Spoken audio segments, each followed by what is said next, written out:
하나님의 돌보심과 또 하나님의 선하심이 여러분들 삶 가운데 충만하게 임하기를 먼저 축복합니다. 자, 성경은요, 여러 인물의 이야기를 통해서 우리가 우리의 인생을 어떻게 살아가야 될지 여기에 대해서 말씀해 주십니다.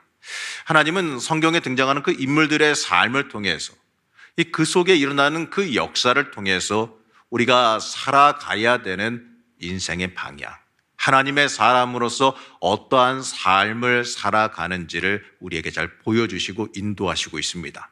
그렇기 때문에 우리는 이 성경 속의 인물에 대해서 좀 더 주의 깊게 자세히 살펴볼 필요가 있습니다.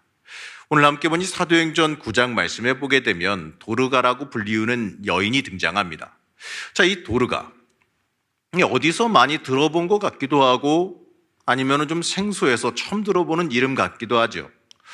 어찌면요, 오늘 함께 읽은 이 말씀을 통해서 이 도르가라고 하는 이 이름을 처음 들으셨을 수도 있을 겁니다. 일반적으로 이 말씀을 읽을 때 이 도르가라고 하는 이 여인보다는 이 베드로를 통해서 일어난 이 여인을 살린 그 부활의 기적에 더 크게 주목하기 때문에 그렇습니다. 그래서 그 대상인 도르가라고 하는 그 인물에 대해서는 그리 중요하지 않게 여겨서 그냥 넘어가는 경우가 많아요. 저는 오늘 설교를 준비하면서 이 설교 제목을 뭐라고 정할까 하다가 이 신앙의 모델 도르가 이렇게 한번 정해봤습니다. 자, 우리가 흔히 어떠한 한 존경스러운 인물을 가리켜서 롤모델이라고 말합니다. 이것은 무슨 얘기냐면 자기가 마땅히 해야 될 직책이나 임무 따위의 그 본보기가 되는 이 대상이나 모범, 사전은 이렇게 말하고 있어요. 이러한 의미에서 보게 되면 저는 이 도르가라고 하는 그 인물이 이 시대를 살아가는 우리 신앙인들이 닮아가야 하는 롤모델이 아닐까 이렇게 생각이 돼서 여러분들에게 함께 이 말씀 나누기를 원합니다. 자, 오늘 함께 읽은 이 말씀에 등장하는 인물, 성경에 보게 되면 다비다라고 부르기도 하고 이 도르가라고도 부르기도 하는 인물입니다. 아마 여기저기 다 찾아봐도 가족에 대한 기록이 전혀 없는 걸 보니 이렇게들 추정하더라고요. 과부이거나 독신이거나 이 둘 중에 하나라고 추정합니다. 그리고 이 물려받았던지 아니면 본인이 장사를 내서 많이 벌었던지 간에 이 남을 충분히 돌볼 수 있는 재력도 소유했던 것으로 여겨집니다. 이 어찌되었든지 간에 이 여인이 살고 있던 이 도시가 욥바라는 곳인데 이 욥바는 항구 도시로서 무역이 활발했던 곳이었으나 지금은 좀 쇠락한 도시입니다.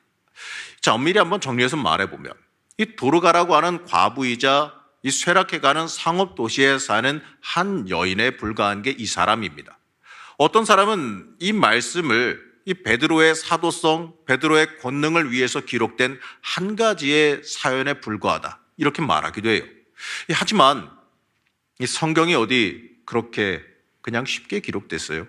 성경에서는 틀림없이 들어가 있는 내용이 있는데 그 기록된 말씀을 우리가 좀 더 자세히 뜯어서 보게 되면 이 사도행전의 저자인 누가의 의도가 그리 단순하지 않다는 것을 발견하게 됩니다. 이 도르가라는 이야기는 이 도르가라는 인물 그 자체가 주인공이에요. 이 사도행전 9장 36절에 보게 되면 누가는 다비다라 하는 여제자를 소개하고 있습니다. 사도행전 9장 36절 말씀 우리 같이 함께 보시겠습니다. 욥바에 다비다라 하는 여제자가 있으니 그 이름을 번역하면 도르가라. 선행과 구제하는 일이 심히 많더니. 자, 말씀은 이 여인을 설명할 때 뭐라고 표현하느냐? 욥바에 다비다라 하는 여인이 있으니가 아니에요. 여제자가 있으니라고 표현하고 있습니다. 자, 이 표현, 이 신약에서 여성을 가리켜서 직접 제자라고 이 분명하게 말하는 최초이자 유일한 경우입니다. 이 제자라는 명칭은요, 어떤 사람이다라고 하는 명칭보다는 이 성경에서는 특히 신약에서는 특별하게 정해져 있는 굉장히 중요한 명칭이에요. 이 사도행전에서 예수님의 그 12제자 외에 제자라고 불리운 사람은 5명밖에 없습니다. 근데 그 중에 하나가 바로 이경훈이 굉장히 특별한 일은 맞습니다. 이 사도행전의 저자 누가는요, 누가복음에서 이 제자가 어떠한 사람인지에 대해서 그 정의를 명확하게 말해주고 있습니다.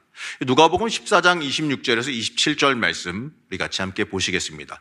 누가복음 14장 26절에서 27절 말씀입니다.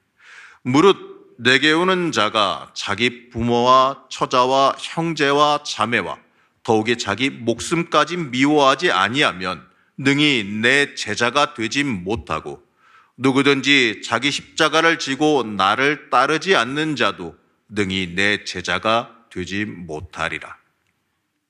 자, 이 모든 것보다 하나님께 쓰임 받는 것을 중요하게 여기는 사람, 인생의 중심이, 인생의 주인이 명확하게 정해져 있는 사람, 인생의 중심이 하나님께 온전히 가 있고 내 인생의 주인이 내가가 아니라 내 인생의 주인이 하나님이 되어 있는 사람, 바로 그 사람, 그 사람이 자기에게 주어진 하나님의 책임, 하나님께서 맡겨주신 자기의 십자가를 짊어지고 이 주님이 걸어가신 그 길을 순종하며 따라 걸어가는 사람, 바로 이 사람이 제자라고 정의하고 있습니다.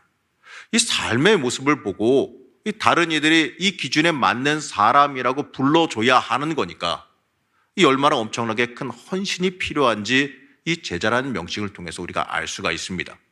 자, 오늘 이 말씀에서는 이렇게 큰 헌신이 요구되는 이 위치에 이 도르가라고 하는 이 인물을 올려놓고 있습니다. 그래서 누가는 이 도르가가 이 어떠한 제자로서의 삶을 살았는지 우리에게 명확하게 말해주고 있어요. 이 사도행전 9장 36절 말씀을 다시 한번 우리 이 관점에서 읽어보시겠습니다. 욥바에 이 다비다라 하는 여제자가 있으니 그 이름을 번역하면 도르가라. 선행과 구제하는 일이 심히 많더니. 자, 이 표현을 통해서 이 도르가가 다른 사람에게 어떻게 대했는지를 알 수 있지요. 이 세상이 보기에도 이 같은 믿음의 동역자들이 보기에도 이 도르가의 모습은 선했고 남을 돕는 사람이었다라는 거예요. 자, 이거를 우리나라만 말고 이 원어인 헬라어로 직역해 보게 되면 조금 더 알아보기가 쉬운데요. 제가 읽어드리겠습니다. 가난한 사람들에 대한 선행과 경제적 베품이 충만했다. 자, 이렇게 해석할 수가 있습니다. 이 주님과 율법은 가난한 사람, 바로 소외되고 약한 사람들을 돌보라고 명령하셨어요. 이 도르가는 바로 이들에 대한 선행, 그들을 돌보고 어려움을 살피는 일을 감당했어요. 이 경제적으로도 베품이 충만했다라고 말합니다. 여러분, 사실 이 말로 하는 건 참 쉽죠. 이 말로만 한 헌신 참 쉽습니다. 여러분, 신앙도 이 말로만 하는 신앙 참 쉽지 않습니까? 저는 이제 친구들에게 무슨 일이 있어서 연락이 오거나 기도 제목이 공유되거나 이렇게 하게 되면 항상 우리가 흔한 말로 이렇게 얘기하죠. 이 믿는 사람들이 하는 인사 중에 이런 게 있습니다. 기도하겠습니다.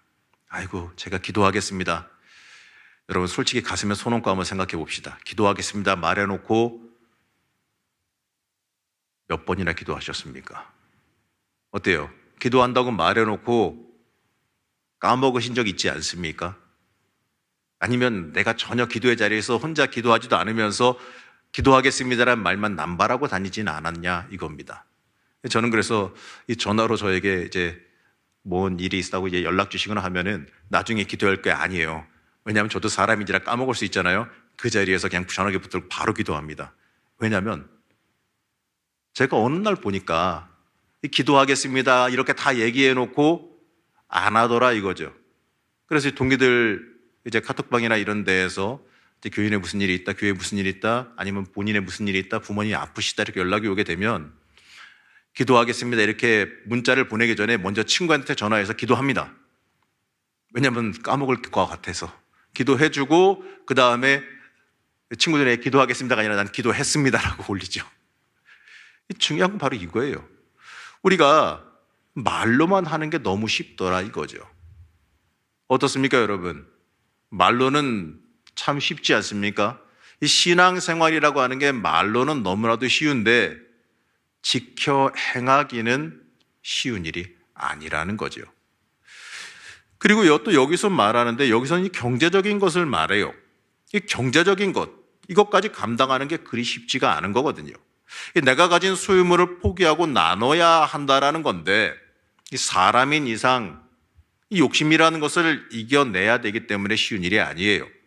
그래서 이 종교개혁자 마틴 루터는 뭐라고 말하냐면 아주 재밌는 말을 했는데 지갑이 회개해야 진짜 회개다. 이러한 말까지 했습니다. 그러한 부분에서 보게 되면 이 도르가라고 하는 이 여인은요, 이 제자도를 따라가는 제자로서 이 본받을 만한 삶을 살고 있었음을 우리가 알게 됩니다. 이 재미있는 것은 이 사도행전의 저자인 누가가 이 도르가를 이 사도행전에 등장하는 주요한 인물인 스데반과 바나바와 이 동급의 자리에 올려놓으려고 했다라는 거죠. 자, 이 도르가의 베푸는 인정과 이 나눔의 사역을 통해 요바에서 많은 사람들이 주를 믿는 결과를 가져왔기 때문에 그렇습니다. 자, 이렇듯이 이 도르가는 이 복음이 확장되어 가는 과정에서 이 굉장히 중요한 위치를 차지하고 있었고 제자로서 아주 중요한 위치를 지니고 있었다라는 거예요. 자, 그렇다면 이러한 이 도르가의 위치, 이 도르가가 제자로서 얼마나 중요한지를 다루면서 잊지 말아야 될 것은 이 도르가가 어떠한 사역을 행했느냐, 바로 이거죠. 이 도르가가 어떠한 사역을 감당했기에 이렇게 중요한 위치에 오르게 되고 심지어 유일한 여제자다, 이 성경에서 유일하게 등장하는 여제자다라는 이 명칭까지, 이 부름까지 받게 되었는지 우리가 여기에 조금 집중해 볼 필요가 있습니다. 자, 우선 이 도르가에 대해서 묘사하는 구절들을 자세히 보겠습니다. 이 도르가에 대한 표현이 짧게 되어 있긴 하는데 여기에 대해서 이 묘사하는 36절을 영어 성경으로 보게 되면 재밌어요.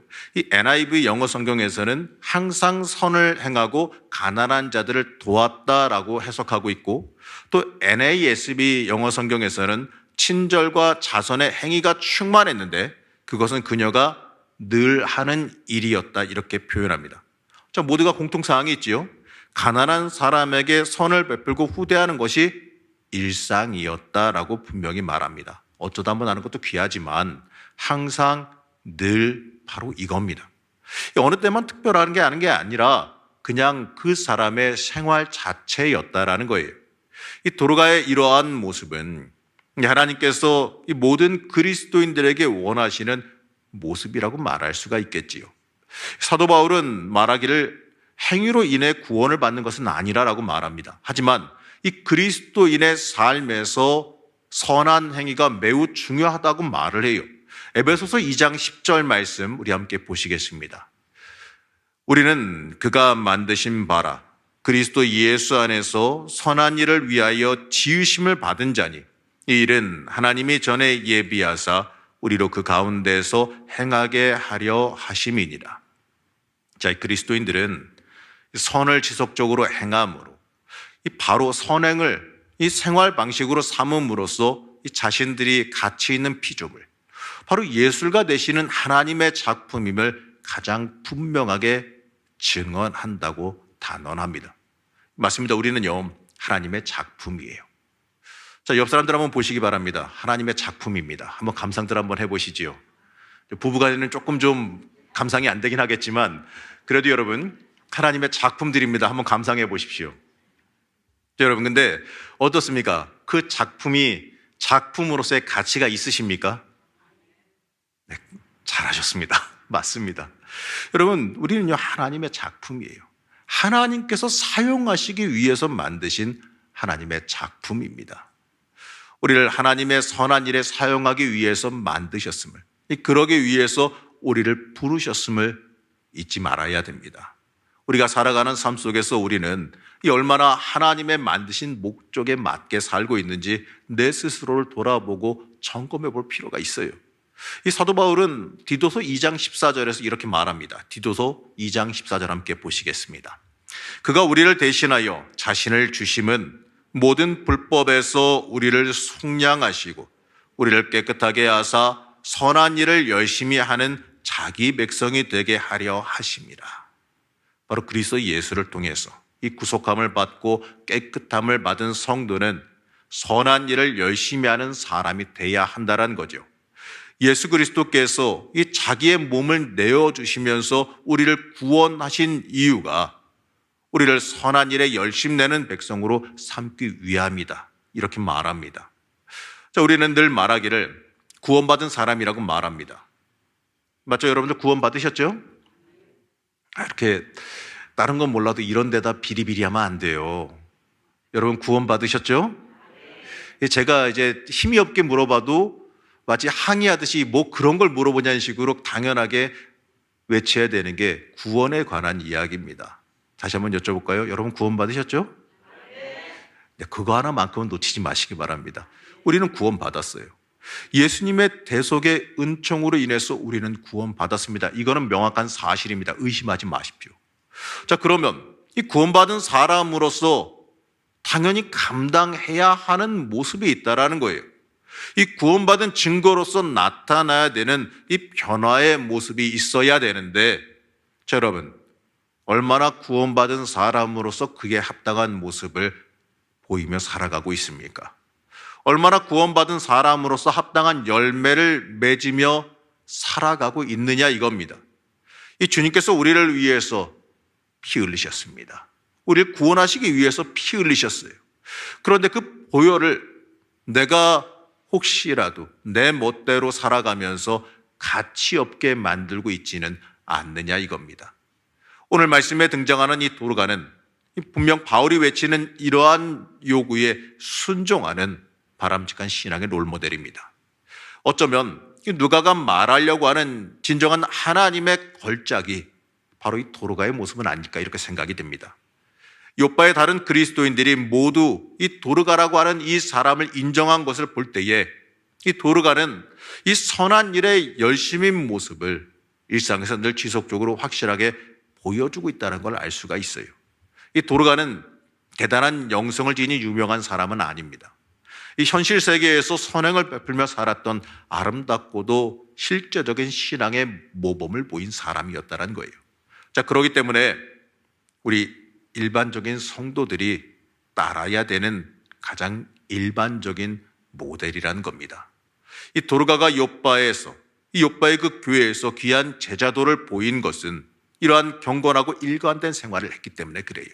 이 도르가의 삶은 하나 더 나아가서 이 동료 제자들이 왜 그렇게까지 죽음을 애통해 했는가 이거를 설명합니다. 이 도르가의 죽음으로 인해서 교회 전체의 사역, 특히 과부들, 약자들로 대표되는 그들을 위한 사역에 이 커다란 구멍이 생겼기 때문에 그래요.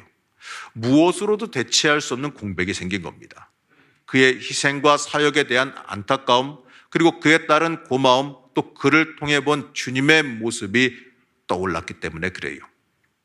자, 여러분의 이 삶의 모습에 대해 평가받을 때 여러분들은 어떤 평가를 받으실 것 같습니까?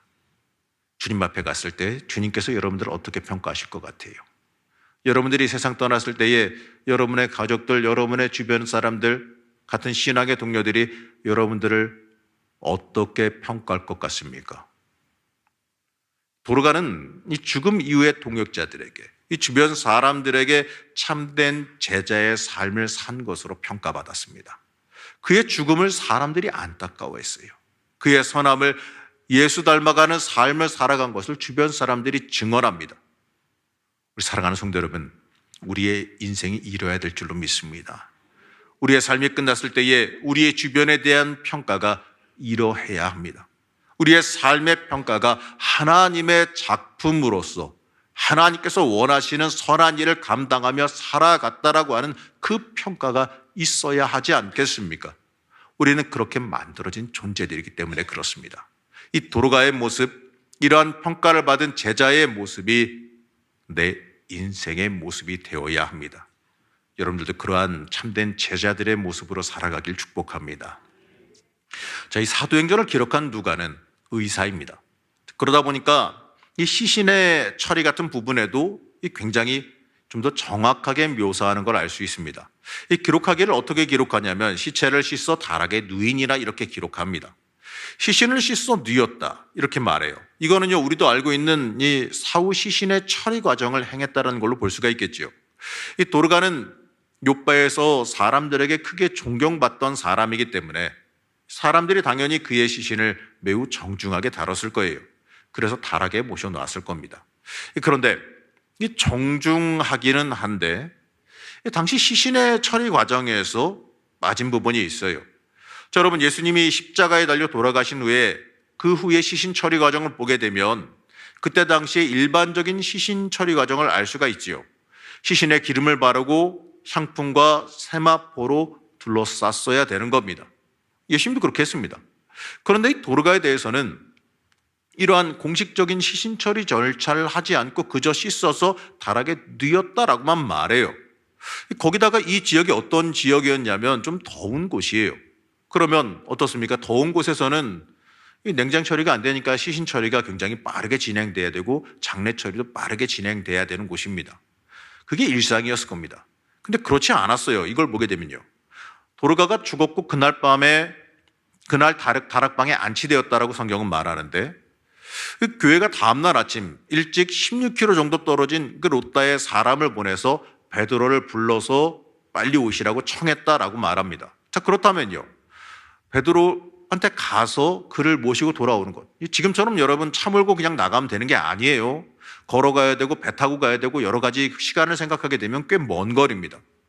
그럼 베드로를 불러와야 한다고 하면 빨리 와도 그날 오후 늦게 일반적이면 그 다음 날쯤 왔을 거예요.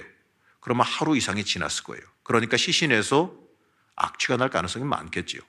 자, 이 모든 건 유대 사회 관습, 그 당시의 그 사회 관습과 굉장히 크게 벗어나는 일이었어요. 어쩌면 욥바의 성도들은 이 도르가가 이 베드로의 기적에 의해서 예수님의 제자인 그 베드로의 기적에 의해서 다시 살아날 수 있을 거라고 믿었기 때문에 베드로에게 지체하지 말고 와달라 간청했을 수도 있겠지요. 아니면 자신들에게 너무나도 큰 영향을 끼친 그 도르가의 죽음을 받아들이기가 너무 아쉽고 안타깝고 어려워서 더더욱 그랬을 수도 있을 겁니다. 무엇이든 간에 이 도르가의 죽음은 이 지역 사회에선 너무나도 안타까운 죽음이었고 그의 생전 모습이 너무나도 그립고 사람들에게 귀하게 여겨졌다라는 것 하나만큼은 틀림없습니다. 어찌됐든지 간에 이 베드로가 욥바에 도착하자 이 도르가의 시신이 안치된 다락방으로 달려가요. 이 사도행전 9장 39절 말씀 함께 보시겠습니다.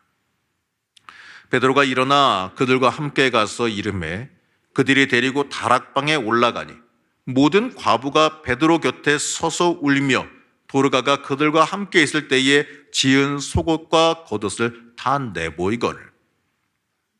베드로가 도착 즉시 이 도르가를 죽은 자 가운데서 바로 일으킨 건 아닙니다.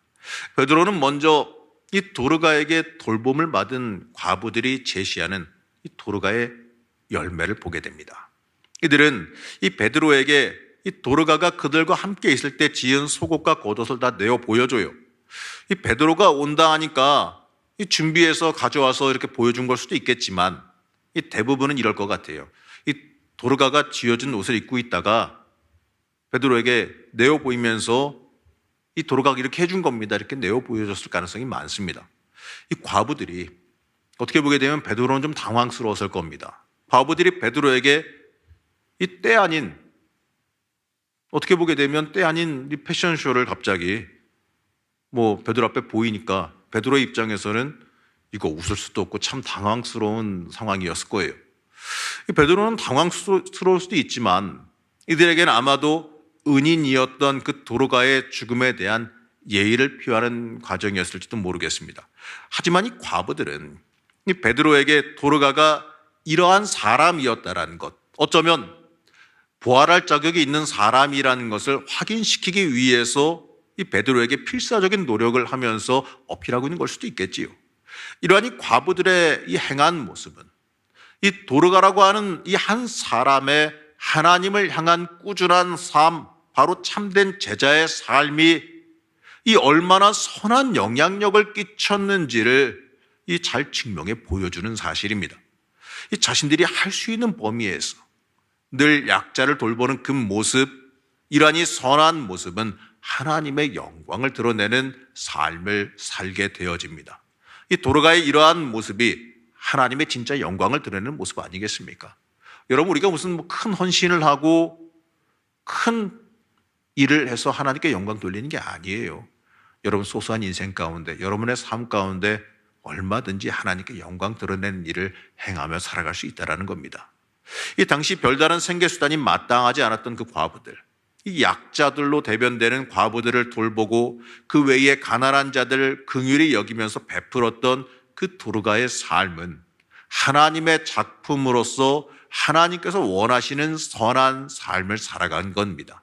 이 갈라디아서 6장 10절 말씀 함께 보시겠습니다. 그러므로 우리는 기회 있는 대로 모든 이에게 착한 일을 하되 더욱 믿음의 가정들에게 할지니라.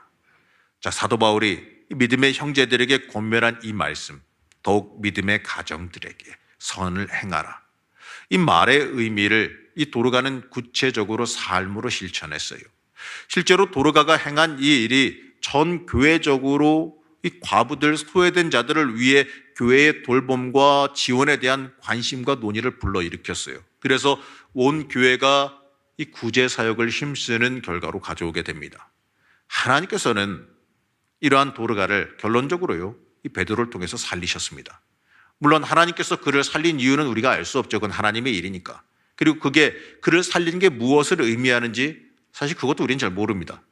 혹자는 이 부활의 기쁨을 누린 여성이라 그를 칭송할 수 있을 거고, 이 그의 삶이 부활할 만한 가치가 있다, 아니다, 없다, 이러한 이야기들을 시시콜콜한 이야기를 할 수 있을 겁니다. 하지만 우리가 여기서 살펴봐야 될 건 그러한 이야기들이 아니에요. 확실한 건 하나님의 권능으로 살리신 도르가가 다시 살아난 뒤에도 여전히 과부들을, 소외된 자, 약한 자들을 섬기는 그 자리로, 사명 감당하는 자리로 돌아갔다라는 거예요. 예전과 똑같이 경건하고 나누는 삶, 하나님의 작품으로서 합당한 삶을 살아갔습니다. 이러한 이 도르가의 부활은 요빠 교회에 많은 기쁨을 가져다 줬습니다. 기적이 일어난 것에 대한 기쁨, 물론 그것도 있겠죠. 그것보다 많은 사람에게 삶으로 감동을 준 도르가, 어떻게 보게 되면 삶으로 복음을 전했던 그 도르가가 돌아왔기 때문에 기뻐할 거예요. 이처럼 이 놀라운 소식은 복음의 결과를, 복음의 열매를 가져오게 됩니다. 사도행전 9장 42절을 보게 되면 그 결과를 알 수가 있습니다. 사도행전 9장 42절 말씀입니다. 함께 읽겠습니다. 온 요빠 사람이 알고 많은 사람이 주를 믿더라. 자, 이 소식이 온 주민에게 퍼져가면서 복음의 메시지도 퍼져갑니다. 사람이 죽었다 살았다, 이런 기적이 일어났기 때문에 그럴 수도 있겠죠. 그러나 그것보다는 이 도르가의 삶의 열매가 복음의 메시지가 되어준 겁니다. 그 결과 많은 사람들이 주를 믿게 되는 놀라운 복음의 열매를 맺게 됩니다. 도르가의 계속된 헌신된 그 제자로서의 삶의 모습이 영향을 끼친 거지요. 그로 인해서 많은 사람들이 주님을 믿게 되고 그의 삶을 통해 많은 사람들이 살아계신 하나님을 만나게 되었어요. 헌신된 제자로서의 삶은 이처럼 많은 열매를 맺게 되어집니다. 우리 사랑하는 성도 여러분, 이 잘 알려지지 않은 이 도르가의 이야기, 사실 이 많은 자료가 없어 이 약간의 좀 추론도 좀 더해야 되고 또 전승까지 뒤져보고 여러 가지 그 전설까지도 뒤져봐야 되는 이 이야기이긴 하지만, 이 도르가의 이야기를 들으시면서 여러분들은 어떠한 마음의 울림을 받으셨는지요? 이 도르가는 부유했을지는 모르겠습니다만 어찌됐든 간에 특별하지 않은 일반 사람인 건 맞아요. 영적인 권세와 영적인 권능을 행한 능력자도 아닙니다. 뛰어난 이 복음 설교가도 아니에요. 그저 우리와 똑같은 한 명의 신앙인입니다. 그러한 사람이 주어진 삶을 하나님의 작품에 맞게 살아감으로써 많은 영적인 영향력을 끼쳤습니다.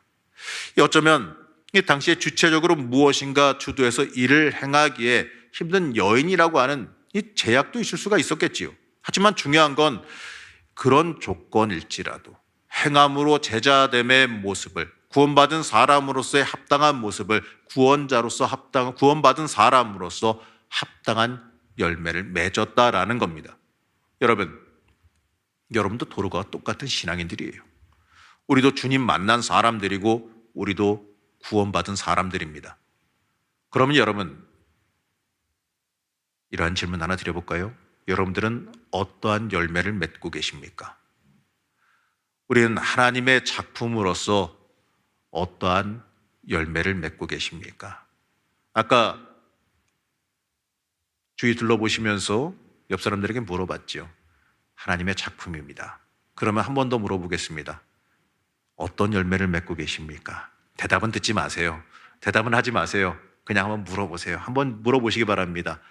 어떤 열매를 맺고 계십니까? 왜요? 아까랑 달리 이렇게 민망한 모습을 보이십니까?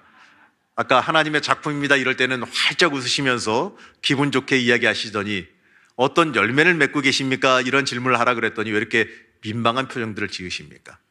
여러분, 한번 반성해 보시기 바랍니다. 혹여 내가 껍데기뿐이진 않았나? 알맹이가 없이 그냥 모양만 그럴싸한 껍데기만 있는 모습이 아니었나? 한번 생각해 보시기 바랍니다. 우리 인생에 대한 평가, 우리 신앙에 대한 평가가 도르가와 같기를 축복합니다.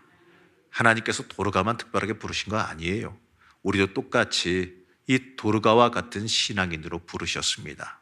하나님의 작품으로 만드시고 하나님의 선한 일을 위해 우리를 쓰시기 위해서 부르셨습니다. 주님의 이 부르심 앞에 충성으로 대답하시길 축복합니다. 자, 이제 마지막으로 옆 사람 보시면서 한 번만 더 하겠습니다. 하나님의 작품이십니다. 여러분, 이 말에 책임지시기를 바랍니다. 여러분이 도르가와 같은 삶, 그 삶을 우리의 신앙의 모델로 삼고 이 충성의 길, 이 복된 복음의 길로 걸어가시는 하나님께 합격받는 여러분들 되시기를 시간 간절히 축복합니다.